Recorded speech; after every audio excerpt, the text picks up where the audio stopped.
对于这条路，我记得很清楚，清楚到让我有些惶恐。这是通往中央纪录保管所的路。当我到达目的地，那里摆放着一排排的架子，我头晕目眩地望着架子上的灰色金属盒，难以解释的某种情绪势不可挡地涌上心头。就在我右手刚好能摸到的地方，一个盒子上的象形文字让我浑身颤抖。那一刻感到的冲击比单纯的恐惧复杂无数倍。我颤抖地伸出手，勉强抽出这个盒子，灰尘像雪花似的纷纷落下。我将盒子拉向身体，没有发出任何剧烈声响。这个盒子长约20英寸，宽15英寸，厚度刚超过3英寸，盒面上用浅浮雕手法刻着精细的曲线图案。我跪在满是沙粒的灰尘之上，将盒子放在面前，我双手仍然在颤抖。我既不敢取出里面的书册，同时又渴望这么做。我渐渐意识到即将在盒子里发现什么。如果那件东西真的在箱子里，如果我没有做梦，那么它蕴含的意义已经远远超越了人类心智所能承受的范围。最后，我还是颤抖着将那本书从箱子里拿了出来，同时也下定了决心，无论自己看到什么，都要控制自己的情绪。当我翻开封面，手电筒的光亮扫过了翻开的书页，我只看了一眼，然后几乎就瘫软在地。这正是我所预料的东西，也是我畏惧的东西。被我取出来之前，这个金属盒被埋藏在地下已数百万个世纪。自从人类出现在这个星球上以来，从未有人见过或碰过这本书。但是当我在那深渊中用手电筒照亮书页时，我看清了用颜色怪异的墨水书写在被岁月染成棕色的纤维书页上的字符。它们不是地球早期任何一种不可名状的象形文字，而是我亲手用我熟悉的字母书写的英文词句。我感觉天旋地转，那一眼激发了我记忆中的无数景象，最恐怖的念头和画面汹涌而来，蒙蔽了我的器官。我在黑暗中用笨拙的手指合上书页，放回容器，关进盒盖。假如它确实存在，假如这个深渊确实存在，假如我和世界本身都确实存在，那么这就是我必须带回外部世界的证据。回过神来，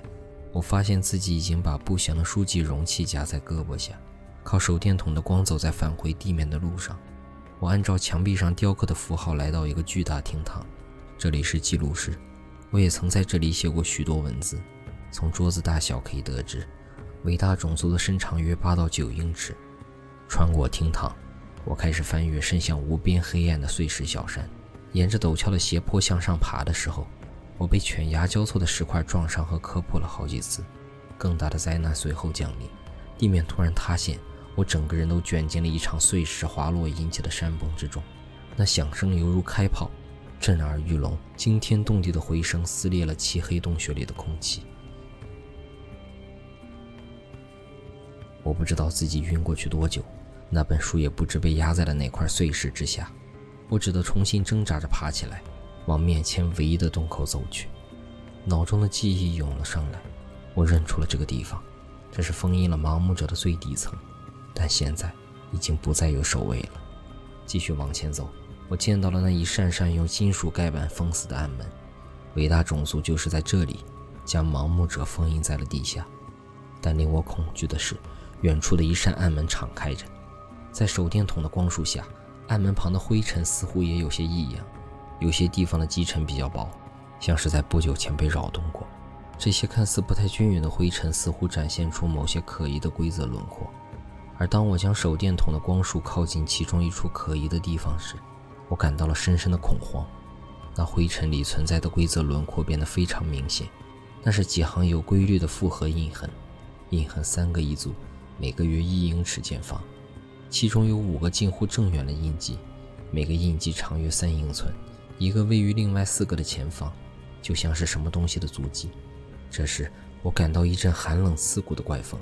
好像还听见了某种尖利的哨声。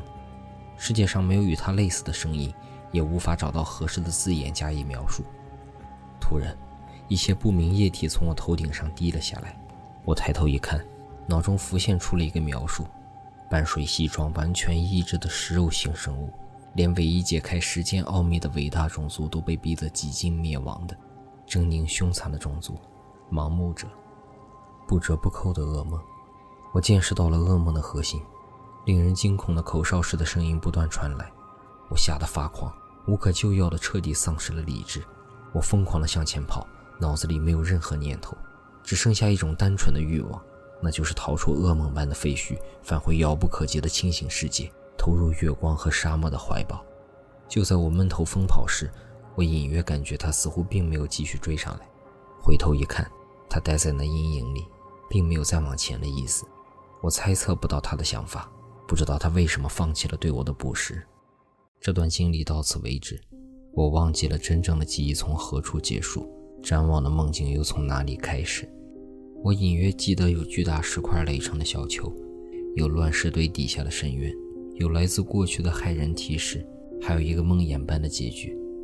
但这些事情有多少是真实的呢？手电筒不见了，金属盒也不见了，这个盒子真的存在吗？底下真的有什么深渊吗？我抬起头向背后张望，却只见贫瘠的荒漠绵延起伏。营地里，戴尔教授坐在帐篷外，目瞪口呆地看着我遍体鳞伤地从沙漠深处走了回来。不顾儿子温盖特的阻拦，我毅然决定回国。我在我回家的船舱里写下这些手稿，其中前半部分的大多数内容早已为大众和科学报刊的读者所熟知。我打算将手稿托付给我的儿子，密斯卡托尼克大学的温盖特皮斯利教授。多年前，我罹患怪异的遗忘症后，家中只有他对我不离不弃，同时也是最了解我病症内情的人。假如我吐露那个夜晚所发生的一切，他是全世界最不可能嘲笑我的人。出海前，我没有告诉他任何事情，因为我认为最好让他通过文字得知真相。比起听起我混乱的口头叙述，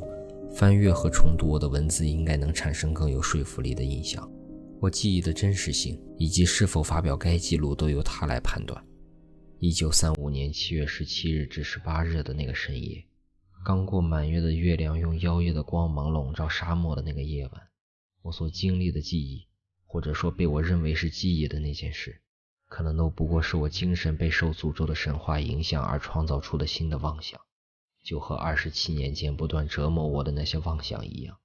我没有确凿的证据能做出否定，我没能带回本可以成为证据的书籍，而且位于地底回廊的中央纪录保管所的遗迹至今仍未被发现。我真心希望宇宙的意志是充满慈爱的，不会让那个地方再度被发现，因为谁都不知道会产生什么样的后果。